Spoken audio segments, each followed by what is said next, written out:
どうも、二次元です。皆様こんにちは。シンガーソングライターのキキです。はい、すいません。失礼いたしました。やばくないですかこの色。ちょっとさ、私もびっくりしてるんです。初めて、美容院で事件が起きました。ブルーブラックにしたんですよ。で、今回、ブリーチしたのもあって、すごい色が色が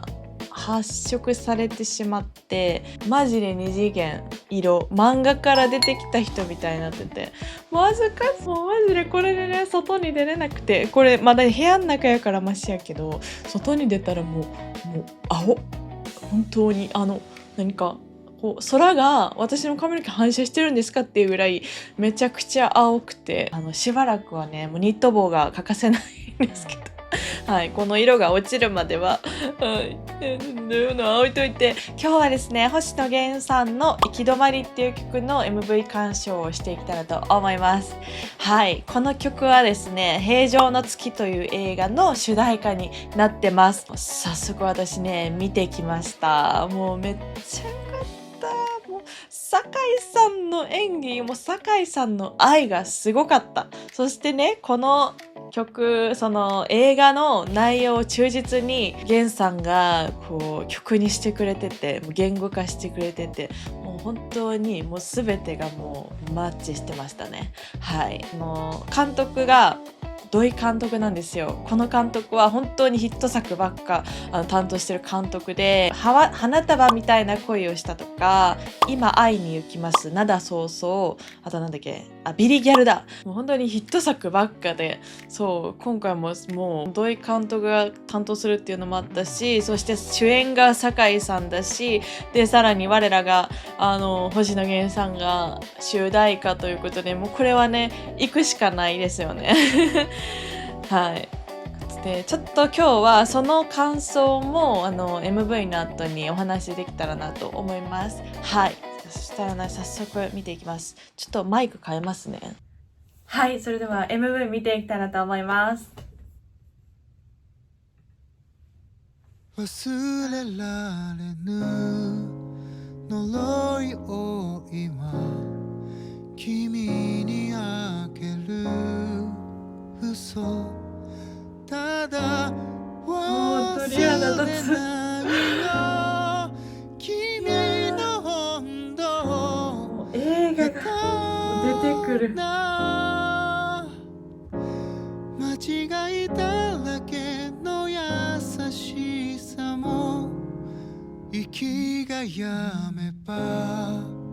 生まれ変わり君に会える嘘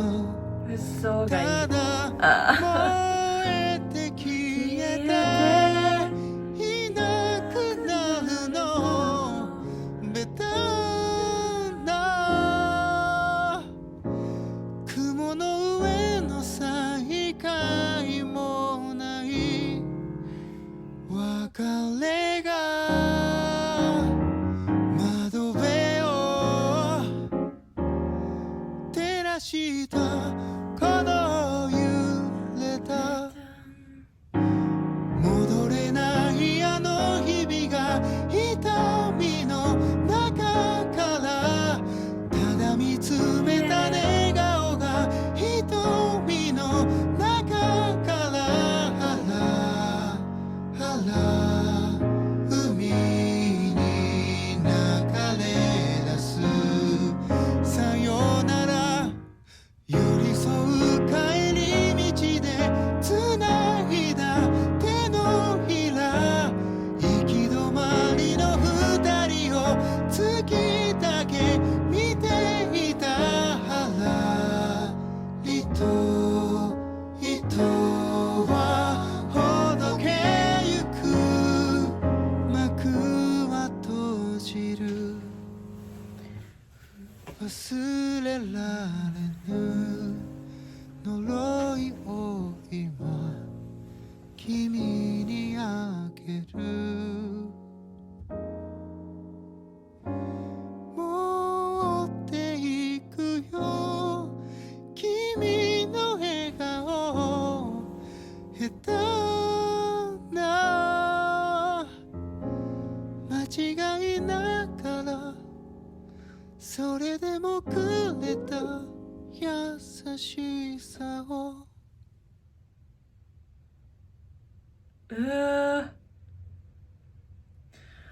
なんか最後この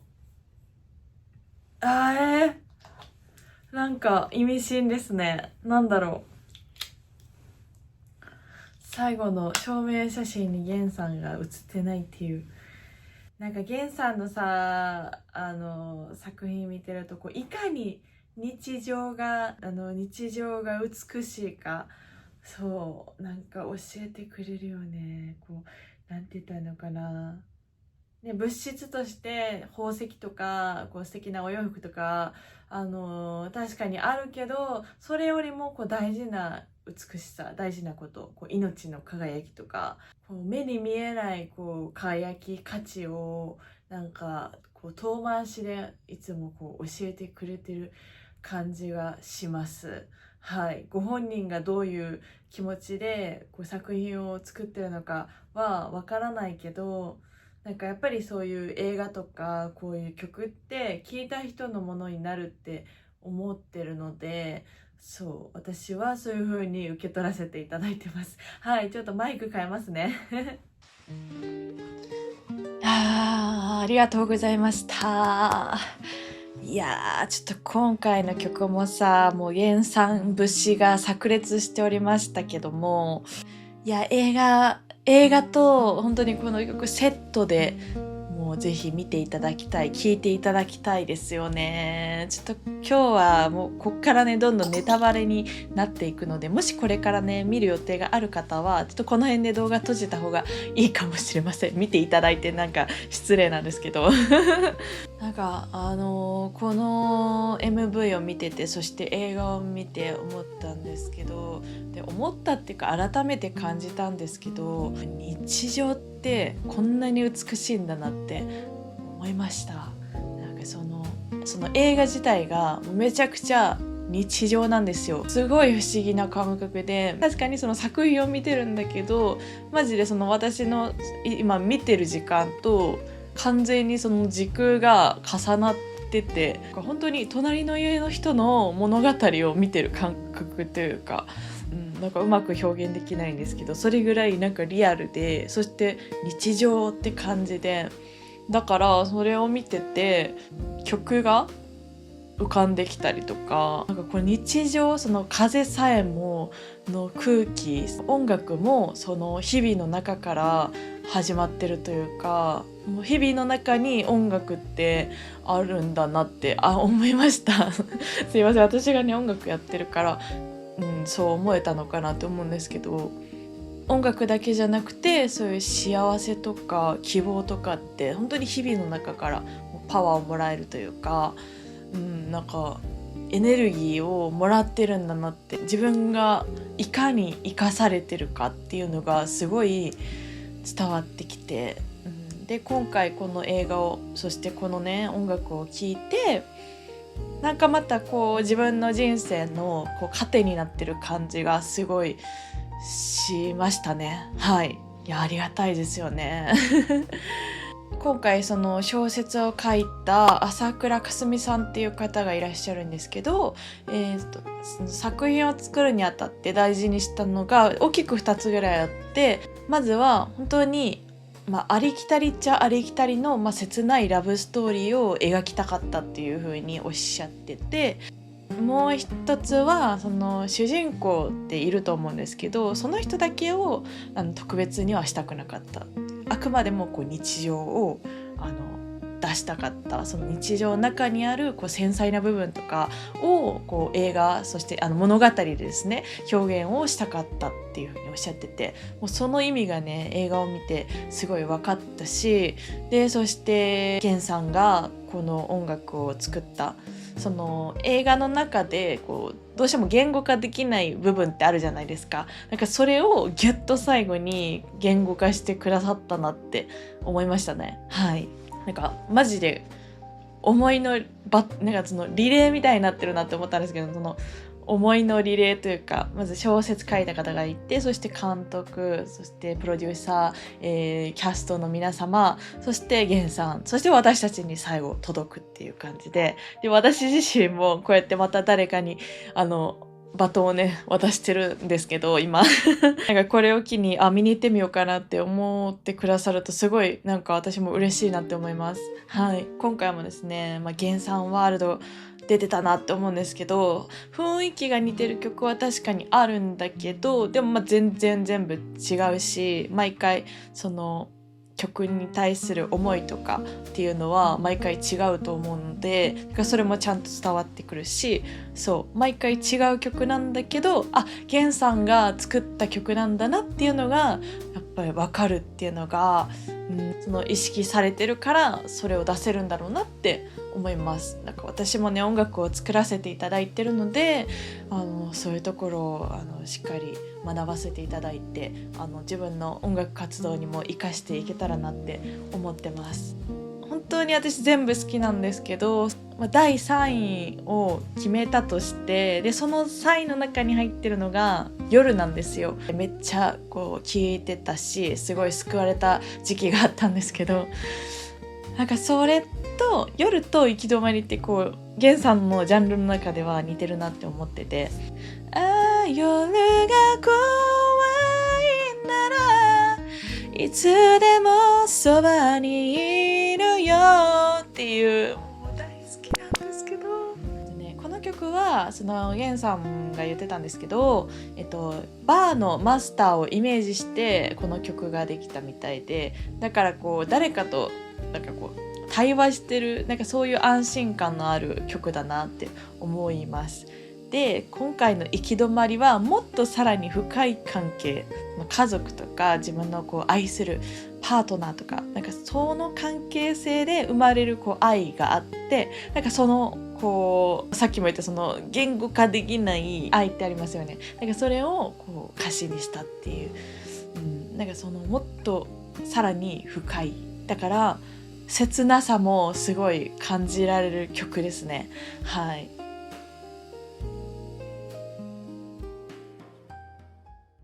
はい、すいません。ちょっとね、この部分うまく話せてなかったので、ここからちょっと取り直しをしてます。で私ね、大人になって、なんか本当の愛って何なんだろうかとか、本当の自由ってどういうことなんだろうっていう風に考えることが増えたので、よくお友達とか、そして自分自身でこうシンキングするタイミングがあって、でまさに今回の映画の内容に答えがあったなって思うんですけど、ゲンさんの歌詞にも出てきたその間違いだらけの愛とか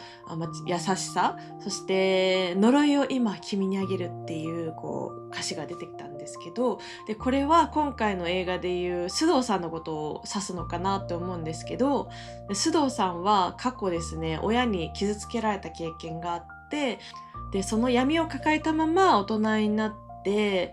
親をまず許せてないし、その許せてない自分も許せてないっていう、許せないっていうそう状態ですね。だから本当に負のスパイラルに陥ってたんですけど、50歳になってその青戸くんっていう、初恋の人なのかなに再会するんですよ。でその青戸くんから本当の愛、本当の光っていうのを教えてもらうんですね。結果的にその須藤さんは早くにお空に帰っちゃうことになるんですけど、でもそれを青戸くんと再会しなかったら、それを知らないままその呪いを持ったまま亡くなってたかもしれないので、結末的にはねすごい残念だったんですけど、でも須藤さん自身は幸せだったんじゃないかなって思います。確かにまだまだねこう行きたい場所とかお話ししたいこととかたくさんあったとは思うけど、もうそれよりも過去を清算できたから、そのね愛とこう光によって過去自分を清算できたから、だからもうそれ以上ね幸せなことってやっぱないじゃないですか。究極の愛っていうのをこの映画で改めてなんか知れた気がします。はい。だからもうこれはね言葉にできないですよね、正直。いやもう感じるものなので、なんかもう言葉にしなくてもいいんじゃないかなって思います。私はどっちかというと話すのが苦手な方なので、お話上手、その言葉にすることがなんか上手い人を見るとすごい憧れはあるんですけど、そう言葉にしなくていい感情もあるんだなって思いました。はい、今幸せな人ってきっとですね、過去に感謝できてる人たちだと思うので、そう今が幸せじゃない人はその過去をずっと引きずってたり、過去を恨んでる人が多いなって思うんですけど、だから許すことって本当に大事ね、ずっと誰かに言われたこととかされたことを許せてないといつまでも幸せになれない、そういう人をね知ってるんでそうなんですよ、めっちゃ身近にいます。私自身ね過去いろいろあったんで、その時は確かに引きずってたし、本当に誰かのせいにして何かのせいにして場所のせいにして生きてたこともあるので、分からないことはないんですけど、きっとそれがなかったら今の自分ってなかったと思うし、もう自分の芯みたいなのが本当にグラグラな状態で生きてたんじゃないかなって思います。はい、なんか本当にそれを強化してくれて、その自分のこの信念を強化する活動に参加してくれた全てのことにありがとうございますみたいな、もう全ての皆様ありがとうございますみたいなそういう、感じですね。まだまだね本当に不足だらけなんですけど、でもそれでも今幸せだなって思います。なんで、だいぶねちょっと遠回りになっちゃったんですけど、須田さんはおそらくそういう気持ちでお空に帰れたんじゃないかなって思います。でこの人のだったら理屈なしで愛せたりとか、ありのままの自分を出せたり、お互いね出せたりとか、お互いがそのお互いのために努力ができるっていうのも本当の愛だなって思うし、やっぱり一緒にね暮らしてると、家族とか自分のパートナーになる人とかだと自分の綺麗な部分だけを見てもらうってことはできないじゃないですか。ちょっと自分のねいわゆる汚い部分も見られるわけじゃないですか。誰でも彼でもね自分の本当の姿っていうのを見せれないじゃないですか。それを見せれる、過去経験してきたことを、言わなくても相手を受け入れられるっていうのが、本当の愛だなって思います。本当に魔法みたいなものですよね。みんなその魔法を持ってるんだなって思うと、いやーすごいですよねだから今回ですね、冒頭でも言った酒井さんの愛がもう半端なかったので、酒井さんじゃないんだけど青戸くんっ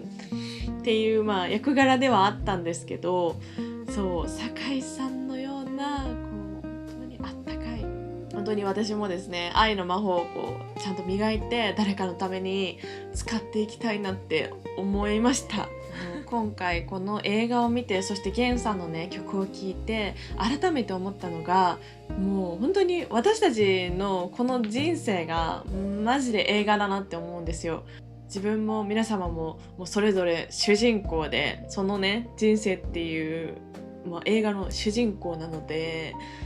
そう思った時にどういう風な物語でどういう人に出会ってどういう自分になっていきたいかでエンディングを迎えたいかって考えた時に、皆様どうですかね。私はもう全然まだまだなんですけど、でもそうやって考えれるようになった時に本当に肩の荷が下りたというか、20代前半まではもうマジで頑張らなあかんみたいな、もう絶対そこに行きたいんやみたいな、もちろんね今もそれは変わってないんですけど、ちょっと余裕を持てるというかもちろんね周りの人の支えがなくて今はないんですけど、いつか必ずその恩は返していきたいなってもうずっと思ってるんですけど、自分の今っていうのにすごい集中できるようになったし、もうメリットしかないんで、一日一日がもうとにかく大事なので、そして勝負なので、誰かに嫉妬してる時間もないし、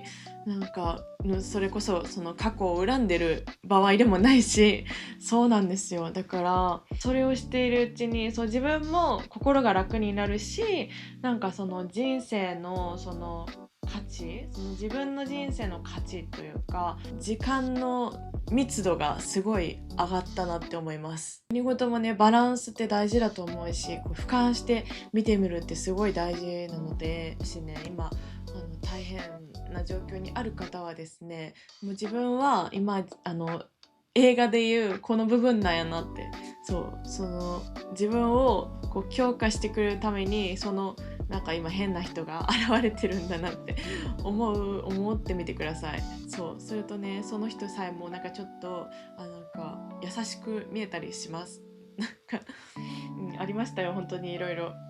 これからもいろいろ経験すると思うんですけど、もう出たとこ勝負なので、未来をね、なんか不安に思ったってもうしゃあないなって思ったんで、出たとこ勝負でいきましょう。ある程度なんかこうなりたいっていうのは設定して、でもう掲げたらもう今に集中するみたいな、そのビジョンが見えてないとなかなかね、何事も頑張れないなって思うので、それはしっかり描いて、あとはもう今を生きるみたいな、結構いいんじゃないかなと思います。結構いいんじゃないかな。いろいろね、本当にこれからって感じなんですけど、なんか今のこの状態を続けていけば必ず何か形になっていくんじゃないかなって思ってます。はい。お互いね、ちょっと人生頑張りましょう。皆さんの人生もですね、私応援させていただきたいです。本当に勝手にめっちゃ勝手に。はい、ということでちょっとね、いろいろお話しさせていただいたんですけど、ありがとうございました。はい、めちゃくちゃそういう風にあまり見られないんですけど、実はめっちゃ松岡修造さんがね中にいるんで、はい、ありがとうございました。ではね、私のチャンネルですね、邦楽はゲンさんしかほぼ今上げてないんですけど、なんかもし気になったアーティストがいればその MV 鑑賞したりとか、K-POP が多いです。はい、今一生懸命カバー曲っていうのを上げさせていただいてて、それも頑張っていきたいなと思ってるし、あと自分の作品を、これからもまた作るので、それも徐々にアップしていきたいなと思ってます。よろしければそちらも見ていただけると嬉しいです。はい、ありがとうございました。ではね、また次の動画でお会いしましょう。キキでした。